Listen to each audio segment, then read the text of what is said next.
Assalamualaikum warahmatullahi wabarakatuh. Hai guys, kesempatan kali ini saya akan menjelaskan tentang blog.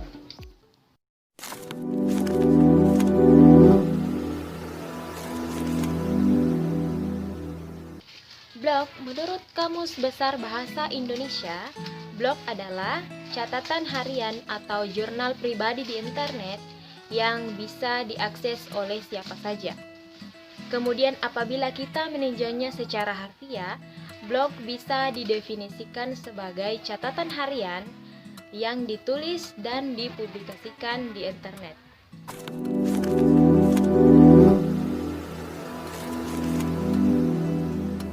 Yang pertama, saya akan membahas sejarah perkembangan blog di dunia. Blog ini merupakan hasil evolusi dari diary online. Diary atau catatan harian mengenai pendapat, opini, dan apapun itu dalam bentuk yang dipublikasikan secara online. Nah, pada tahun 1994, seorang pioner dari internet-based journalist yang bernama Justin Hall yang membuat online diary-nya Justin Mage from the Unterbronn ketika dia masih merupakan seorang pelajar dari Swarthmore College.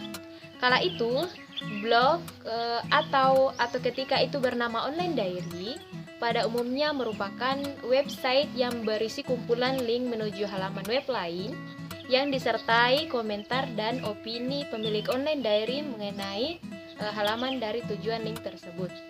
Kemudian, pada tahun 1997,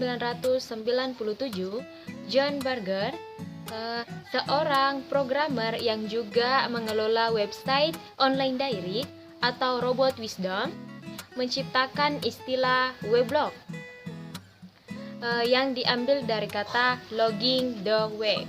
Logging bisa diartikan masuk. Jadi, logging the web bisa diartikan memasuki web. Korelasinya adalah blogger di kala itu merupakan orang yang masuk ke belantara web dan menyortir link-link menarik berdasarkan opininya. Hingga pada tahun 1998, baru ada beberapa website yang dapat diidentifikasikan sebagai blog. Kemudian, pada tahun 1999, Peter Merholz menyebutkan istilah weblog sebagai weblog.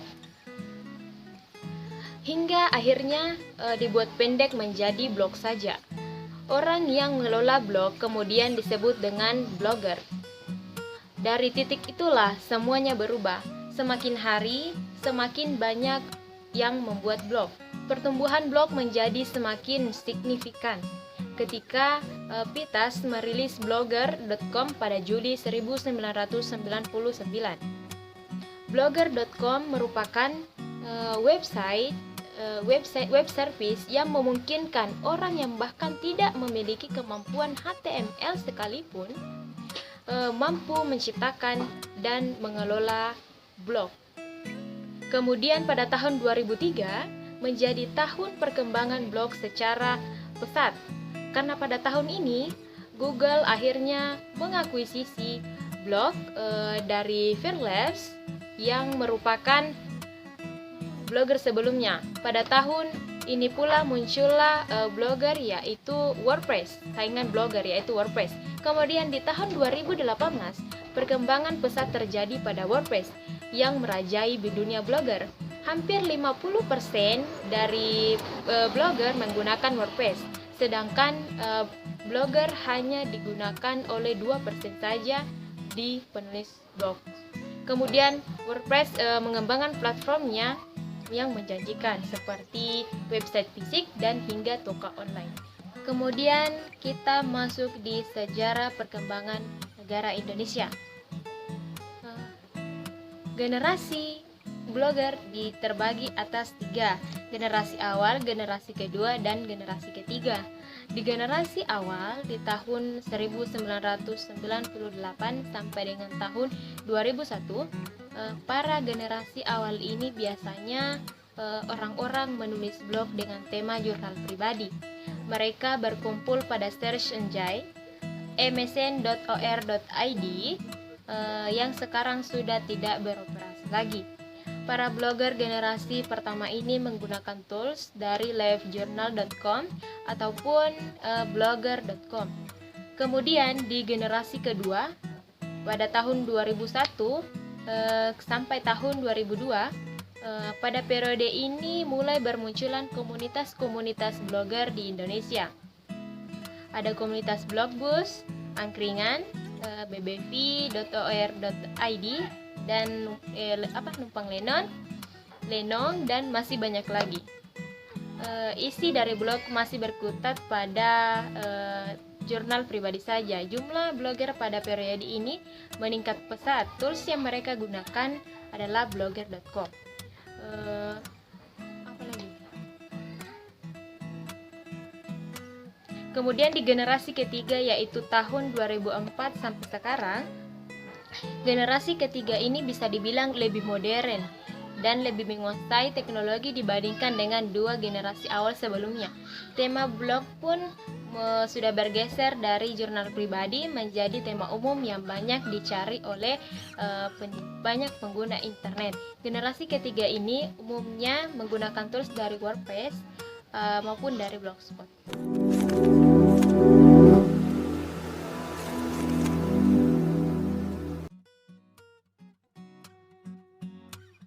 Pertama-tama, kita masuk di www.blogger.com. Ketika website sudah menampilkan halamannya, kemudian kita klik tombol Create Your Blog. Setelahnya, Anda akan diarahkan untuk login akun Gmail atau pilihan akun yang akan Anda jadikan sebagai akun untuk mendaftar di Blogspot ini. Kemudian akan tampil isian judul atau isian nama blog yang Anda akan gunakan. Usahakan maksimal 2 kata saja.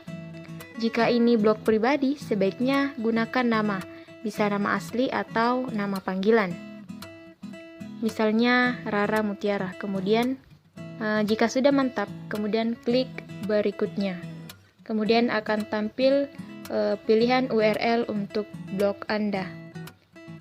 Gunakan nama yang Anda mudah ingat atau yang tidak digunakan oleh orang lain. Misalnya Jiniera Army 15 blogspot.com.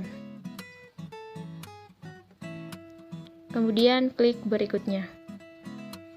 Kemudian akan tampil pengonfirmasian nama tampilan. Di sini adalah isian profil blogger, yaitu nama Anda di akun blogger. Jika mantap, klik selesai, kemudian akan diproses. Begitu kita klik finish, akan muncul halaman antarmuka alias dashboard blogger. Kemudian, untuk menulis konten atau artikel, klik postingan baru yang ditunjuk. Ini adalah ikon-ikon untuk mengedit postingan.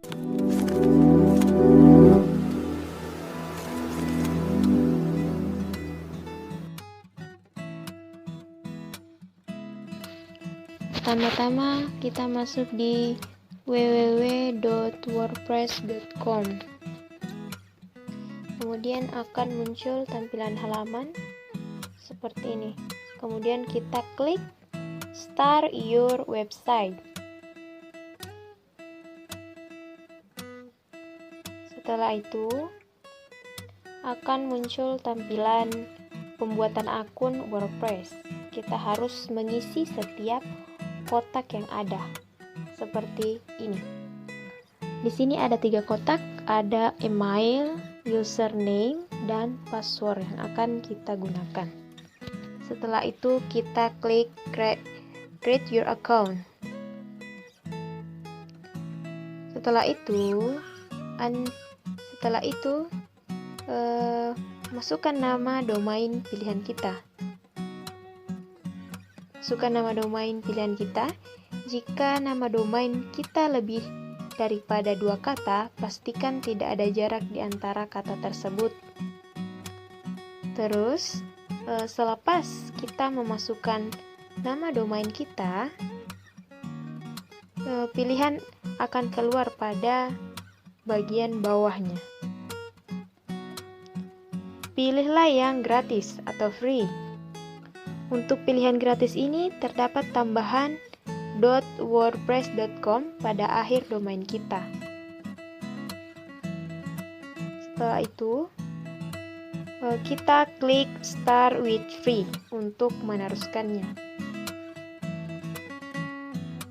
Nah, setelah kita mengklik tadi, itu adalah proses untuk tahap penyelesaiannya. Nah, dapat kita lihat di sini, WordPress-nya sudah jadi.